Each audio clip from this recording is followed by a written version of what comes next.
കഴിഞ്ഞ ദിവസം നമ്മുടെ സലൂണിൽ ഒരു ക്ലയന്റ് വന്നിട്ടുണ്ടായിരുന്നു. എൻ്റെ അടുത്ത് ചോദിച്ചു, അവർക്ക് ലാസ്റ്റ് വീക്കിൽ ഒരു ഫംഗ്ഷൻ ഉണ്ടായിരുന്നു. അപ്പം അന്ന് വിചാരിച്ച രീതിയിൽ ഹെയർ സ്റ്റൈൽ ചെയ്യാൻ പറ്റിയില്ല എന്ന്. അതിൻ്റെ റീസൺ എന്താന്ന് വെച്ചാൽ, നമ്മൾക്കിപ്പോൾ ഒരു പ്രോഗ്രാം ഉണ്ടെങ്കിൽ നമ്മൾ അതിനൊരു 3-4 ഡേയ്സ് മുന്നേ ഒരു ഹെയർ സ്പാ ചെയ്യുക.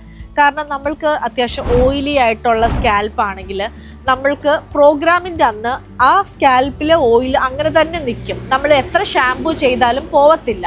ഒരു പ്രൊഫഷണൽ ആയിട്ടുള്ള ഒരു സലൂൺ സ്റ്റൈലിസ്റ്റിൻ്റെ അടുത്ത്, ഒരു ഹെയർ സ്റ്റൈലിസ്റ്റിൻ്റെ അടുത്ത് നിങ്ങൾ ചെന്ന് ഹെയർ സ്പാ ചെയ്യുവാണെങ്കിൽ പ്രോപ്പർ വേയിൽ അതിൽ ഷാംപൂ ചെയ്ത് അവർ ഓയിൽസ് ഫുള്ള് റിമൂവ് ചെയ്യും.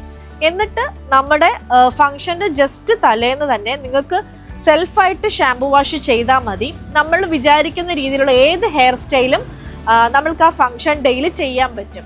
ഇതുപോലുള്ള എന്തെങ്കിലും സിറ്റുവേഷൻസ് നിങ്ങളുടെ ഫ്രണ്ട്സ് ആരെങ്കിലും ഫേസ് ചെയ്തിട്ടുണ്ടെങ്കിൽ അവർക്കൂടെ ഈ വീഡിയോ ഒന്ന് ഷെയർ ചെയ്യുക. ഇനി നെക്സ്റ്റ് ടൈം ഫംഗ്ഷന് പോകുന്നതിന് ഒരു 3-4 ഡേയ്സ് മുമ്പ് നിങ്ങൾ ഹെയർ സ്പാ ചെയ്യാനും മറക്കരുത്. താങ്ക്